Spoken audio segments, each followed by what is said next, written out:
Hi, my name is Rene, and I come from a little town in South Africa, in the middle of South Africa, and it was called Kimberley. The first big diamond was found there, so they started digging up the first biggest man-made hole in South Africa, in the world, sorry. And then because of that diamond, the little town Kimberley started. My name is Bertus. I grew up in a very small town, up to now 500 people in town, and living all my life up to now on a farm, most of it a dairy farm. Well, me coming from Kimberley, I used to cycle to school, and where the open mine is, where they found that first diamond, were a lot of roads that you can go through. And there's a big museum now, and they actually closed it now that people can't go there. But when I was a child, I used to cycle through all those like man-made, hills.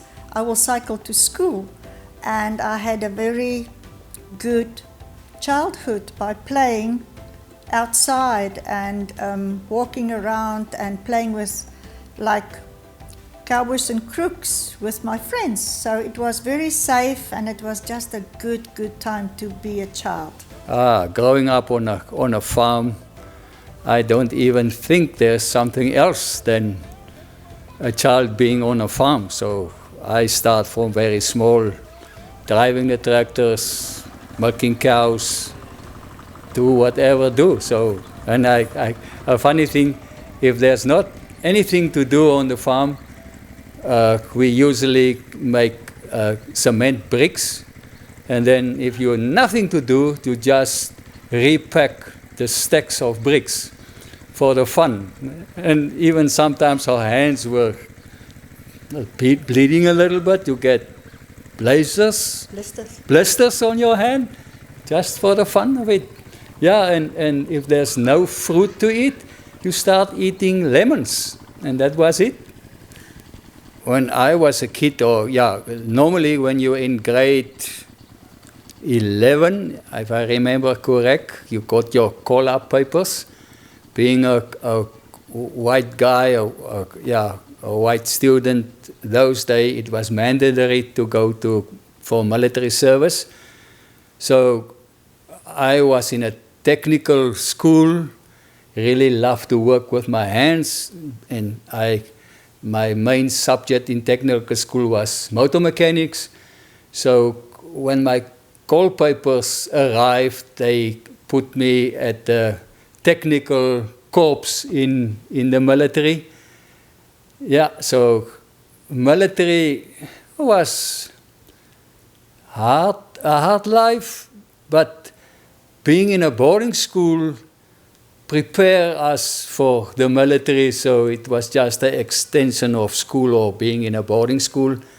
So I ended up being an instructor, training the new guys, discipline and everything about the military.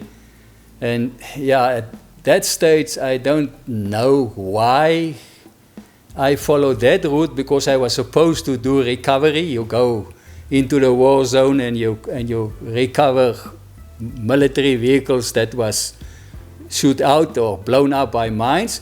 But they asked me to become an instructor, and I don't understand it then, but then afterwards I understood it way better, that it was our God's will to take me that path, train me as an instructor, and then I have the ability, or I learn to be more like an extrovert.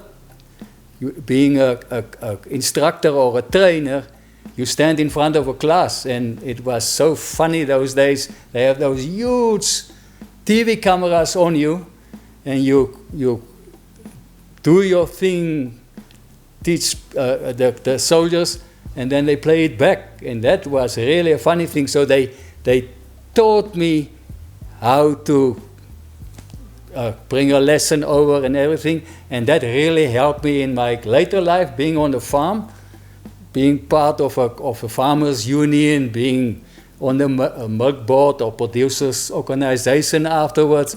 So then I realized, but it was God that prepared me in the military to have those skills. I only met him.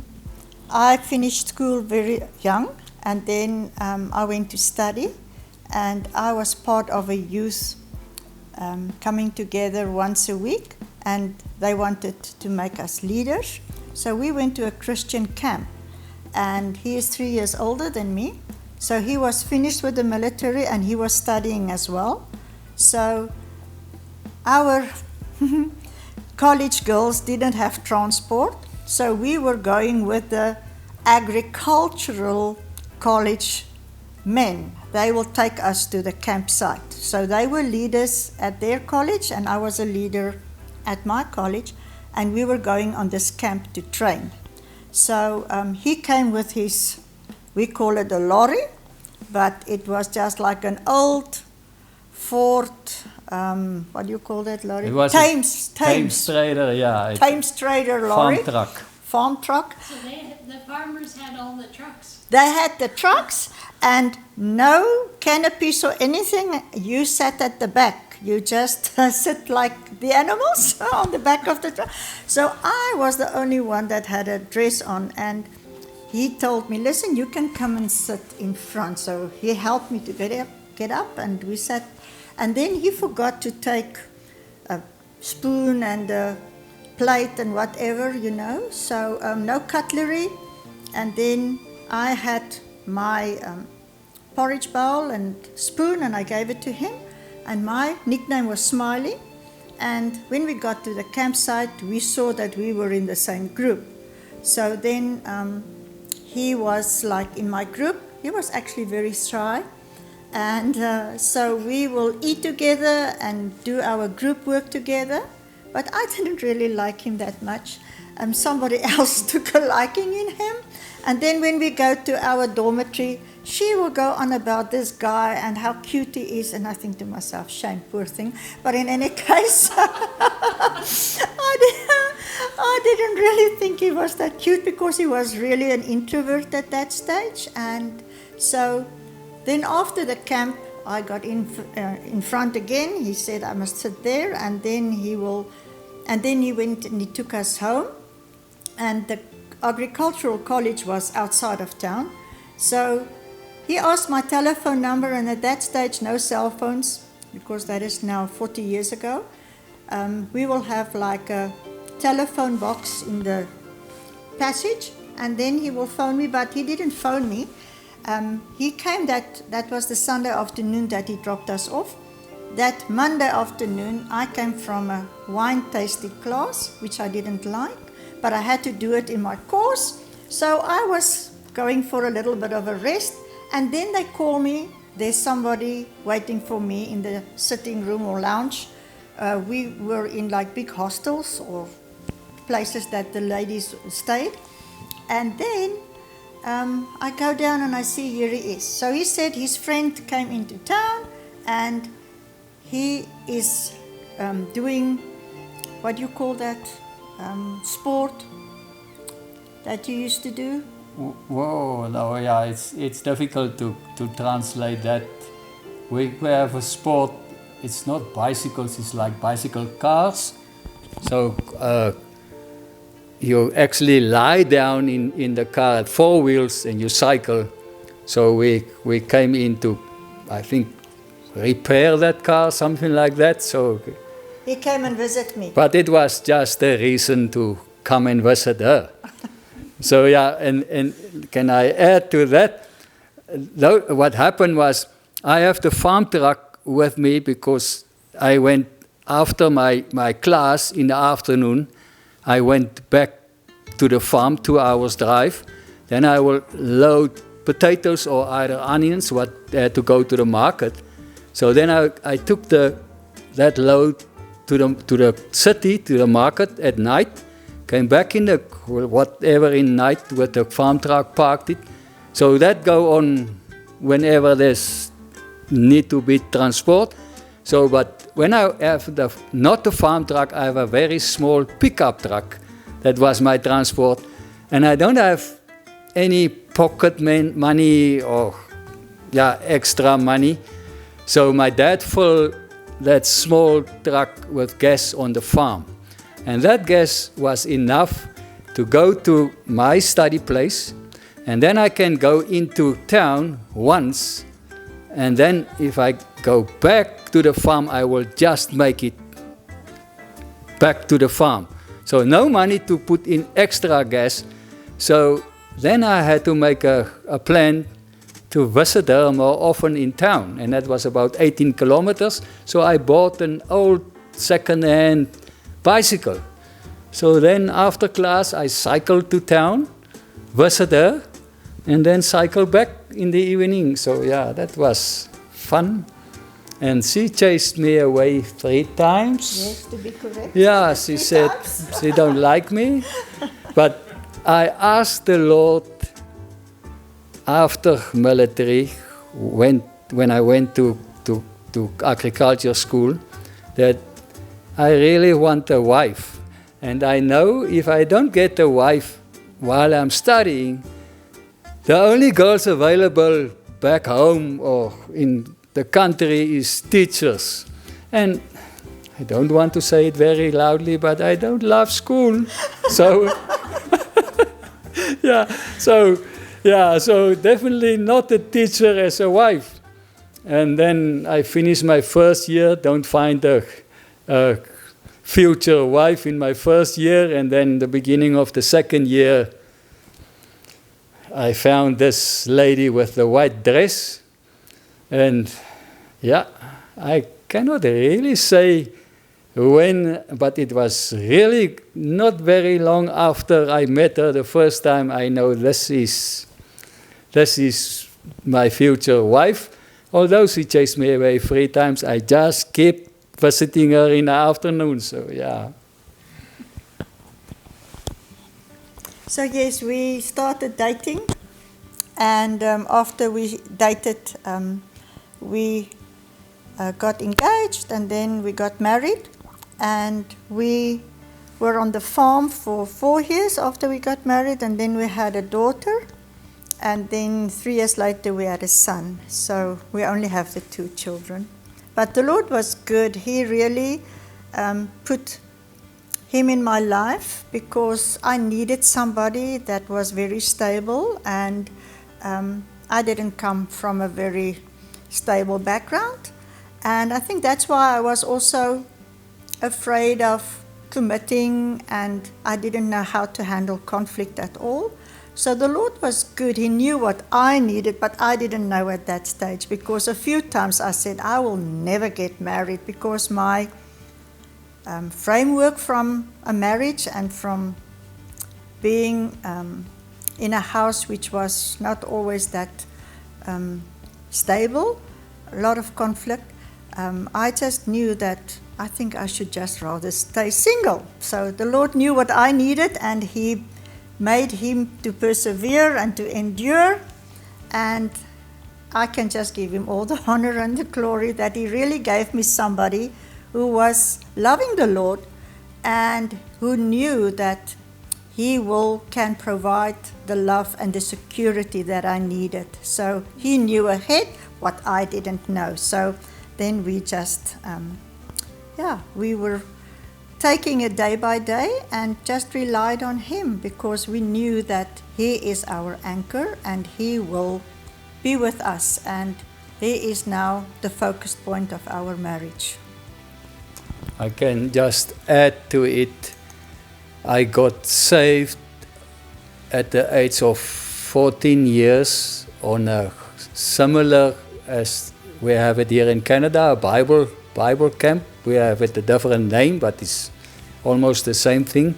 So I got saved on a Bible camp, and I found my wife with the Lord on a leadership Bible camp, or similar as a Bible camp again.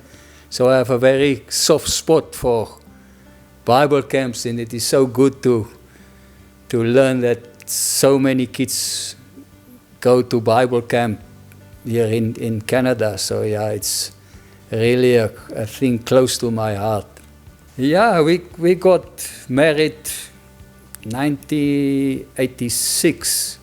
So I started farming with my dad at the end of 1984. So from the beginning, yeah, we were a team. She was the, what can I call her? She was the manager, the transporter, the secretary. She don't like bookkeeping, so that I do. But yeah, so being on the farm and the small farm, you had to do everything yourself. So we are a really good team. And if I look back now, she was definitely that. Can I call it in the military, the backup? I won't even think of do what we all do those days in the farming without her. It's really about teamwork, and yeah, we're different sometimes. So, but I think I can count our fights on one hand, and I think I have some finger surplus. So yeah, over the years, yeah. But I remember an elderly man, when he congratulated us with our marriage, he said, "Can I give you some advice?" I said, "Yes." In those days we will say, "Ja, oom." So if I translate that, it will be, "Yes, uncle." So he said, "You will have fights, but remember, never go to bed angry. Sort it out before you go to sleep." And I can say over the years we really try. Some nights it was a long night, but yeah, with God in our marriage, yeah, really there's no way that we can do what we did, if I look back, without God. And I saw him as an anchor, like a boat in stormy weather, put down an anchor. And yeah, it's really good to have, like it's in Hebrews, yeah. If you look back about all the old people that serve the Lord, I can just say the Lord never leave us one moment, although there was times that I just follow my own head and just bump my head. It happened. So yeah, but the Lord was and is still so good, sorting everything for us. So how did you find apartheid in South Africa? Well, I just know my mother used to treat everybody the same. And I can still recall when we stayed in Kimberley, we were staying close to the place where the dark-skinned people stayed. And I will sit on a pillar where our front gate was, and I will say, "Good afternoon, auntie," and "Good afternoon, uncle," and then they will smile at me, and they will greet me, and then they will go on. And my mother used to give the prisoners that was out cleaning the streets, she will give them coffee and sandwiches or cookies or whatever. So she used to be good to the people, whoever worked in the streets. And that I will always remember. But it was quite difficult for me because I couldn't understand why, when you go into a shop, you know, the people who are fair of skin go in by the one side and the darker people go in by the other side, and at the railway stations and everywhere. And I think I was just too small to understand that. So I never really understand it, but I know that a lot of difficult or bad things happened. And like I say, I grew up in the country in a little town, so I can just recall that there were this apartheid thing, but I didn't really experience it from my mother's side. And I just know that apartheid was not part of my framework. So what do you want to say about it? Yeah, growing up on the farm was maybe a little different because our farm hands were all, we call them brown people, so it is not the blacks. The blacks lived those days on the east and north part of South Africa. So my friends on the farm, being a child, was the farmhands' children, and in those days, on each and every farm, the farmhands working on the farm have their houses supplied by the farmer on the farm. So it became a political point later on, but yeah, it was. If I look back on our farm, we treat our brown skin farm workers, I think, really fair. And yeah, I remember when we stop our dairy and we find jobs for each and every one of them and pay their packages, after 2 months, 3 months later, they came back and ask us if we can start all over again. They want to come back to our farm. But yeah, it was too late then. So, yeah, as you grow up, you realize what is happening around you. And then going to the military, and it is all white soldiers in the military, I think, yeah, they have, yeah, it's a difficult one to explain, but yeah, the enemy was the terrorist, and if you look those days and describe the terrorist, it will be a black guy that tried to infiltrate and just ruin the country. Yeah, so later on we realized, but things are not right. Yeah, you can't put one skin color above another one. Yeah, so we changed a little bit, and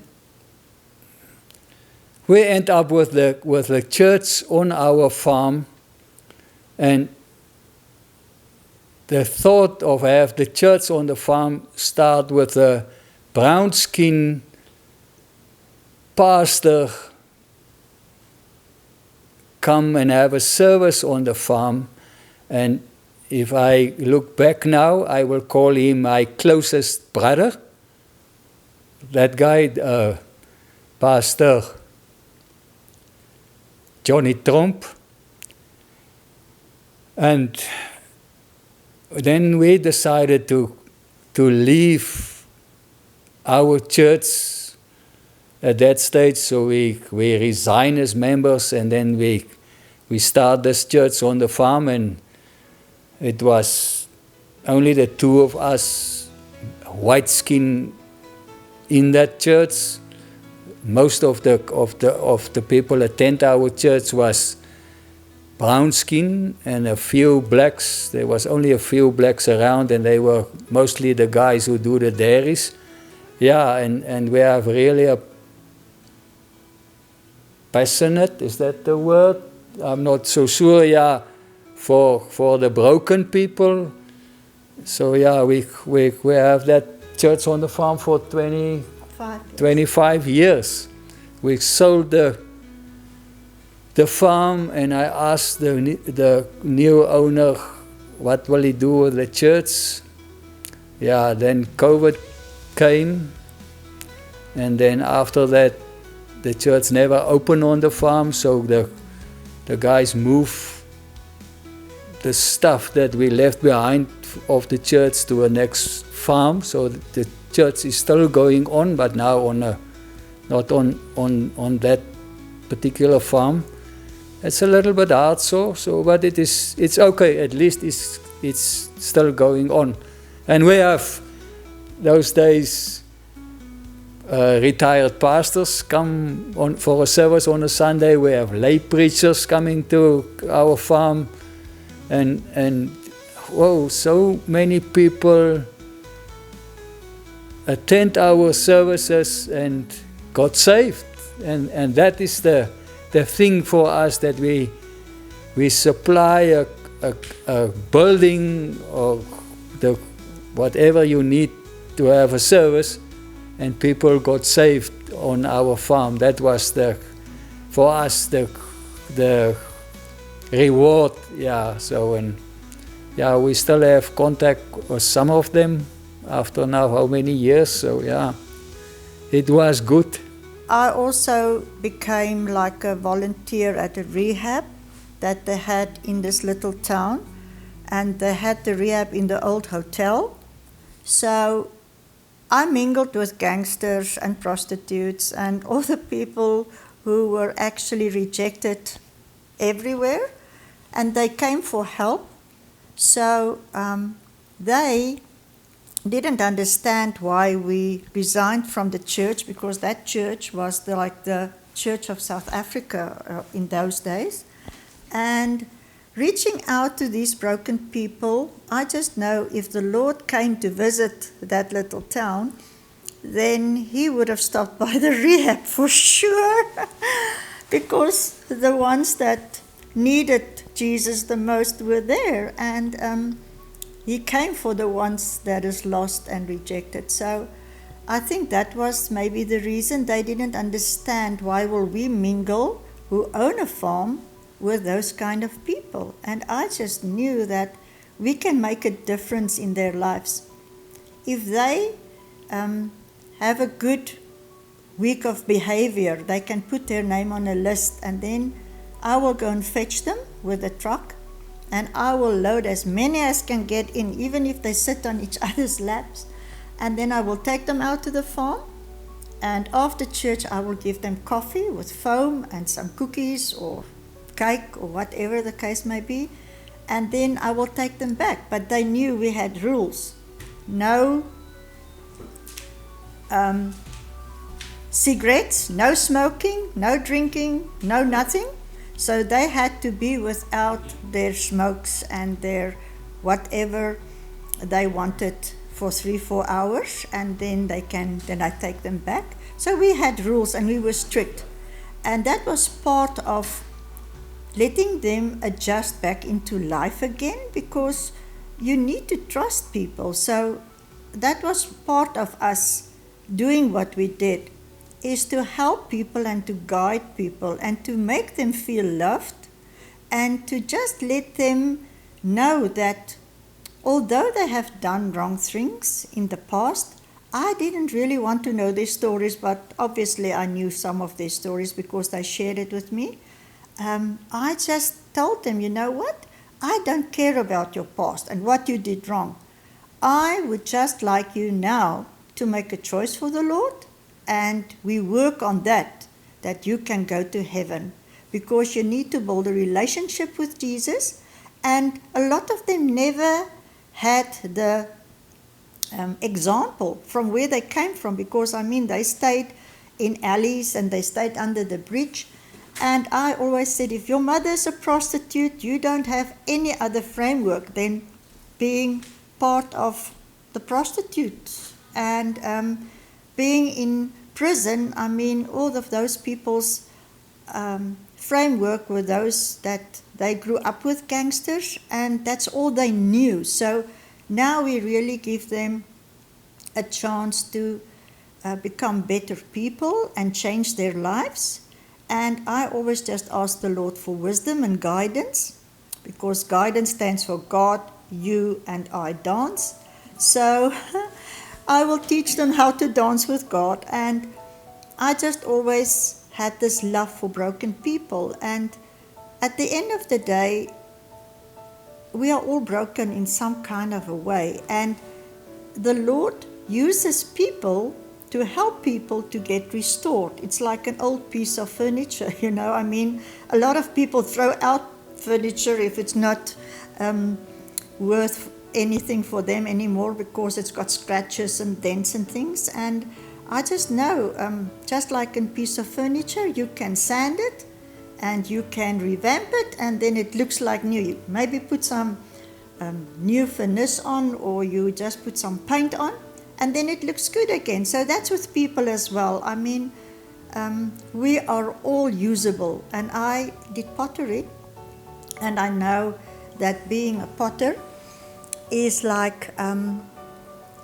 you can break a pot, but every pot is breakable, but is also repairable and then usable again.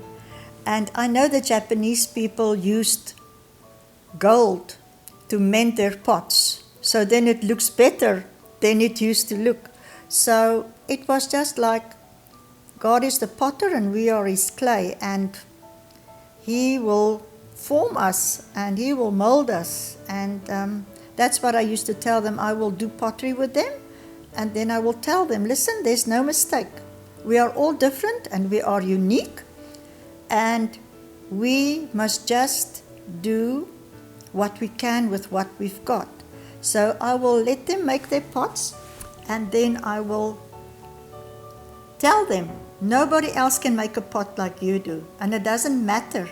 But if you can use your pot or your little bowl or spoon rest or whatever we made out of clay, it was therapy for them, because a lot of them has never had the privilege of doing it. So a lot of them actually enjoyed it, and they were also feeling very proud of what they could do with their hands.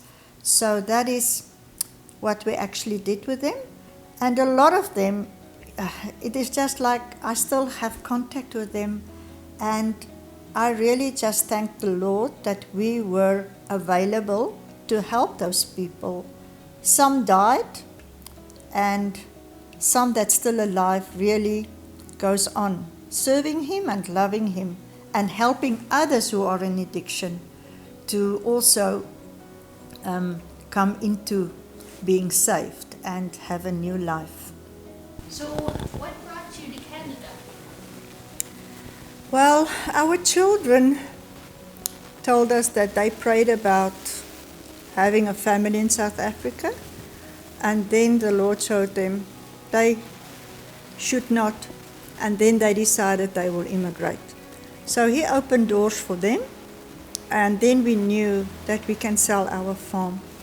So then they came, and then we came to explore, and 5 years ago we came to explore, and we saw that it is much better to live and stay and work in Canada, and then we started our process. With the change of government in South Africa, 1994, we knew things won't be that good for a totally new government to start, but we thought we will give it a go and see how things turn out.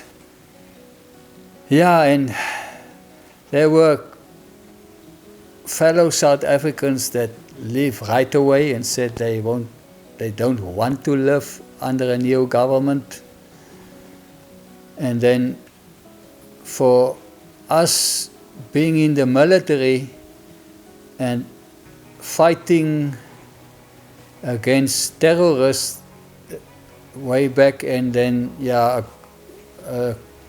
I think in total 1,600 soldiers, young boys, lost their lives in that war over the years. And then the next moment, the new government was the enemy of yesterday. That is still quite a hard thing to accept.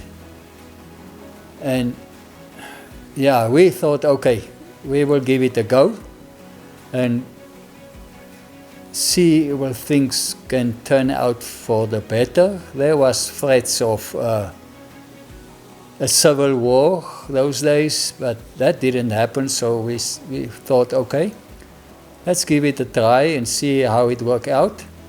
And we start off on a, I think, really good note with President Mandela But then over time, things just get worse and worse. And the reason why we decided to leave was that safety is a really big issue in South Africa. The murder rate is really high. I think the latest number is now 77 people a day. And the murder rate amongst the white farmer group, I'm not 100% sure, but it was or is some of the highest rate if you measure amongst a group and you set it out, so many people murdered in 100,000. The South African white farmers were, or maybe is still now, of the highest rate of murder. So it wasn't easy to stay on the farm, do your business, and you had to be day and night on really high alert. And the part of South Africa where we have our farm was some people call it the better part, the southern part of South Africa. And thousands of people migrate from the north to the south. So we were still in if you compare our area to the rest of South Africa, in a really good part. But we also believe that you cannot sit and wait until someone else make a decision for you. You had to make that decision yourself. And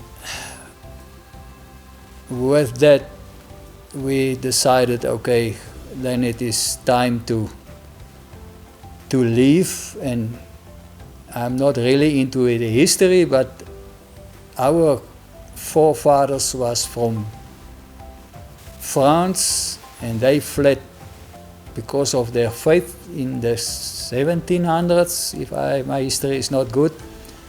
So we thought, okay, now it's 300 years later, it's our time to flee and to find a country that we can have a safer environment. Yeah, and then when our son decided, he and his wife, to come to Canada, we give it a thought, and yeah, we end up in Canada. If you look at Canada through the eyes of nature and you compare it with South Africa, there's no comparison. You cannot exchange South Africa for Canada. We have a beautiful country, we have mild weather, 365 days of the year. Yeah, it's you can't compare South Africa with Canada, but Canada is a big country. You can live a really good life in the country here, and we can't think of living in a city. We experience it now a little bit in a bigger town, and yeah, the number of people in Canada is only half the number of people in South Africa, and Canada is 10 times, I'm not sure, but really way bigger than South Africa. So, and we experienced the Canadians, I think, a little bit more patient. It's hard to tell, but things are changing in Canada very drastically, and we experience all of that in South Africa. So it's not for the good, and we really pray that things will turn around in Canada for the better. That what is right will be right, and that what is wrong will be called out as not good. Yeah, so and we definitely don't want Canada to become in such a bad state. So we pray for the government of Canada, because we read in the Bible that the government or the state have the sword and had to protect the people in the country, that they can have a good life. Yeah, and we can make a difference here as children of God in Canada. Well, when we came, we didn't know anybody in Portage la Prairie.